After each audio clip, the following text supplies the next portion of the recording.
Mga igsoon, mga anak sa Diyos. Daghang mga Bible scholars ang nagtuo nga ang katapusan nga bahin sa Ebanghelyo ni San Marcos, labi na ang Marcos 16:9-20, gidugang na lamang. Ang ilang basihan mao nga sa pipila ka karaan nga mga manuscripts didto kutubra ang sugilanon sa Marcos kapitulo 16 bersikulo 8. Din ang mga babae nangahadlok og ng hilom. Tungod niini giingon sa uban nga ang original nga ending sa Marcos abrupt ug murag bitin kaayo, hanging kaayo. Apan sa kaulahian, adunay mga Kristiyanos nga nagsulat og dugang nga bahin aron ipakita nga si Jesus nabanhaw og nagpadayon sa pagpakita sa iyang mga tinun-an. Bisan pa niini nga discussion, ang simbahan nidawat niini nga bahin isip inspired Word of God. Ang mensahe niini nagpabilin nga lig-on og puno sa kamatuoran. Dili ni pagpakunhod o males ang atong pagtuo, no? Kundili naghatag pagani ni sa ato og mas lawom nga pagsabot sa paglihok sa Ginoo diha sa kasaysayan. Ang Biblia dili lang libro sa mga pulong, kundili kasaysayan sa relasyon sa Dios ug sa tao. Ug bisan pa sa proseso sa pagsulat, no, o pagtipig niini, ang Espiritu Santo naggiya sa simbahan sa pag-ila sa kamatuoran. Busa ang atong pagtuo dili lang nasandig sa litra, kundili sa buhi nga tradisyon o pagtuo sa simbahan. Sa katapusan, ang importante mao kini nga mensahe, si Kristo na banhaw o buhi. Mga igsoon sa Ebanghelyo karon makita nato nga si Jesus nitunga kang Maria Magdalena ug sa uban pang mga tinun-an human sa iyang pagkabanhaw. Apan bisan pa sa ilang pagpadayag, daghan ang wala motuo.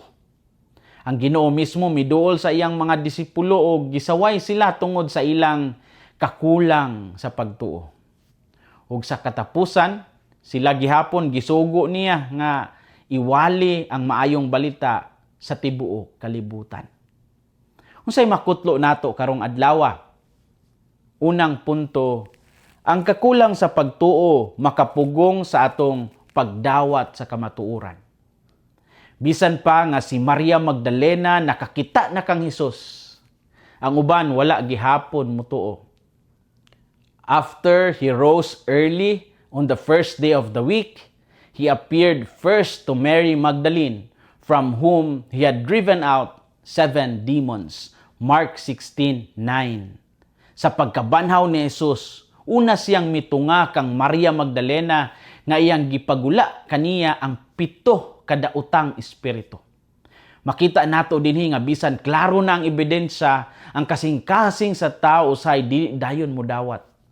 Ang pagtuo dili lang sa kung unsay makita o mabati, kundili pagdawat o pagsalig. Ang problema dili ang kakulang sa ebidensya, kundili kakulang sa openness, pagkaabli sa kasing-kasing. Busa gitawag kita sa pag-abli sa atong kasing-kasing ngadto sa Ginoo. Dili nato pugngan ang iyang lihok sa atong kinabuhi. Kung aduna tay mga pagduda, atong dad-on kini sa pag-ampo o pagpangayo o giya. Ang kakulang sa pagtuo makapugong sa atong pagdawat sa kamatuoran. Ikaduhang punto, bisan pa sa atong mga kahuyangon, ang Ginoo nagtawag kanato sa usa ka misyon. Yes, gitawag ta sa misyon bisan pa sa atong kahuyang.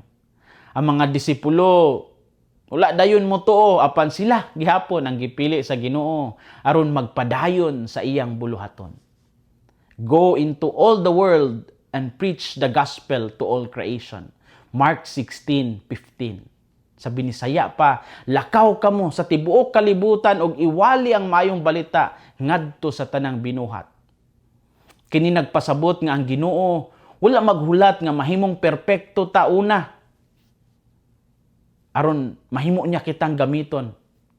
Bisan pa sa atong mga kahuyangon, mga apan, mga kakulang, mahimo kitang instrumento gihapon sa iyang grasya. Ang importante mao ang atong pagdawat sa iyang tawag.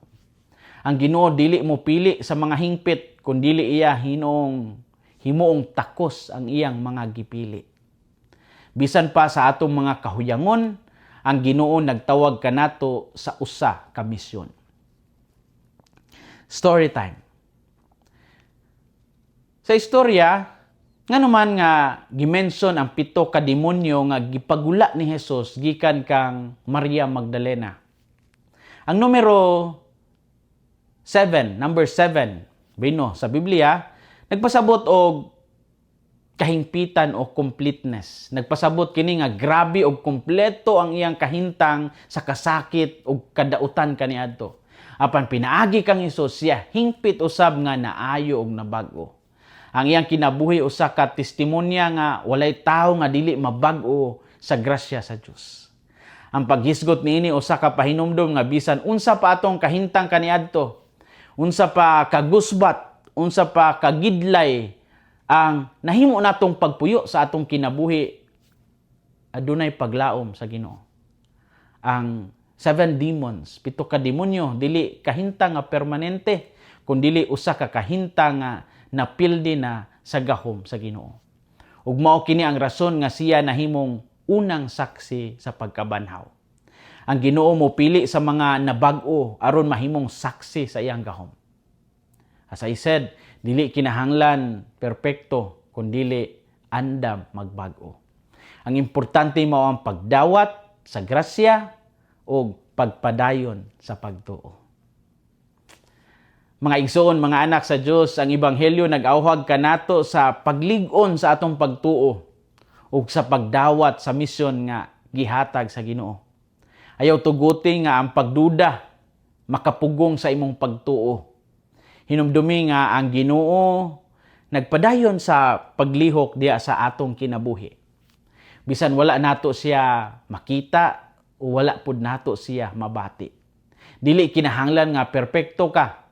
Ang labing importante mao nga andam ka motubag sa iyang tawag. Sa matag adlaw mahimo kang saksi sa iyang gugma pinaagi sa imong mga pulong ug buhat. Kay pinaagi nimo daghan pa ang makaila sa Ginoo. Hinaot nga ang kasing-kasing ni Kristo maghari sa atong mga kasing-kasing. Kini si Father Felmar Castrodes, Fiel SVD, ang inyong magsisibya sa maayong balita. Gikan dinhi sa Radio Veritas Asia, hinumdumi ang kinabuhing Kristiyano, kinabuhi sa pagserbisyo.